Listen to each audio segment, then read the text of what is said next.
Is that thing on? Is it working? Mic check. 1, 2, 3. 1, 2, 3. Mic check. We good? All right, we're good. Here we go. Hello again, everybody, and welcome to another edition of Mic Check, where we check in with CSISD Superintendent Mike Martindale regarding current issues related to College Station ISD. Mike, how are we doing today? We're great, man. It's October. Weather's cooling off. Full swing of activities with our students. It's wonderful in College Station ISD. Today we're starting a series of episodes revolving around the November 2nd bond election. We have four separate propositions for our CSISD voters to consider on November 2nd. And today, Mr. Martindale had the opportunity to speak with CSISD Director of Technology, David Hutchison, regarding Proposition B, which contains $4.525 million toward the purchase of technology devices. I'm here with College Station ISD Director of Technology, David Hutchison. David, I believe you've been over our technology since 2013, if I remember correctly. That is correct. So tell me a little bit about how many devices, how much technology does the technology department oversee here at CSISD? Well, if you're talking from computers, laptops, and iPads, we have roughly about 14,000 devices. That does not include, all our classrooms have projectors, they have displays, interactive panels. We kind of joke amongst the group, if it plugs in, we somehow touch it. So we have Proposition B going before our voters on November 2nd, which is about $4.5 million for technology for devices. Mm-hmm. So if you will, just give us a little bit so the voters understand exactly what we're trying to accomplish or what we're going to be, what we would spend that $4.5 million on if approved by our voters on November 2nd. The $4.5 million is for devices. As we've gone from a traditional model of having textbooks in classrooms, we are now going to digital resources. So we need devices so that the children can access these resources online. So that's become critical. The other thing that's kind of come out is because of COVID, we are a desktop-oriented district. That's what our model was.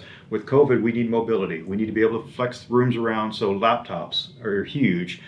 So we will be utilizing those $4.5 million to purchase laptops, and on our lower level grades, we'll be doing iPads as well because they seem to work better with iPads. So it's a broad range of teacher laptops, student laptops, and iPads for different grade levels. And that would be replacing some of our older equipment, laptops now, and then adding to our inventory, a combination of both, correct? Correct. Yeah, we have a 5-year lifespan on most of our equipment. Some of it's 7 years, and a lot of that has reached that end of life. And so the stuff that's newer, we will keep in place, and we will utilize it. We will position it in places that we can use it as, and this will be new equipment to enhance and also expand our numbers.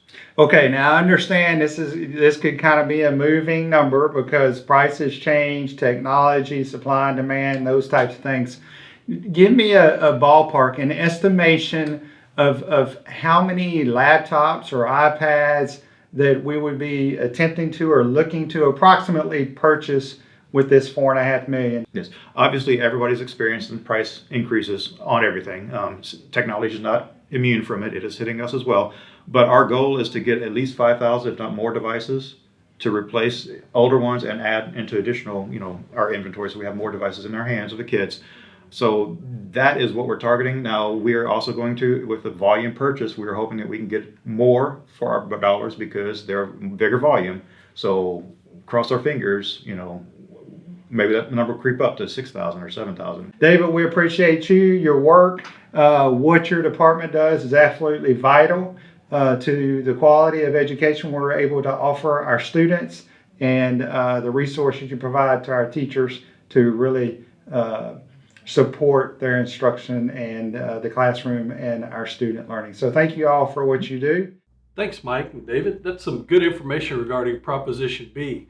One of the things Mr. Hutchison talked about was kind of how technology changes often and how devices don't last all that long. But can you talk about, Mike, how we structure our debt so we're not paying for these devices over the 20 to 25 year life of the bond loan? Absolutely. With technology, with items that have a shorter shelf life, We actually finance our debt with technology over a 5-year note. So we would have all the debt acquired from the technology referendum paid off within the first 5 years after the bond. Excellent. Well, that'll wrap it up for today. We appreciate you joining us on this episode of Mike Check. Next time, we will dive into Proposition C, which deals with the natatorium. See what I did there? Dive into the natatorium. That's good. All right. Thank you, guys.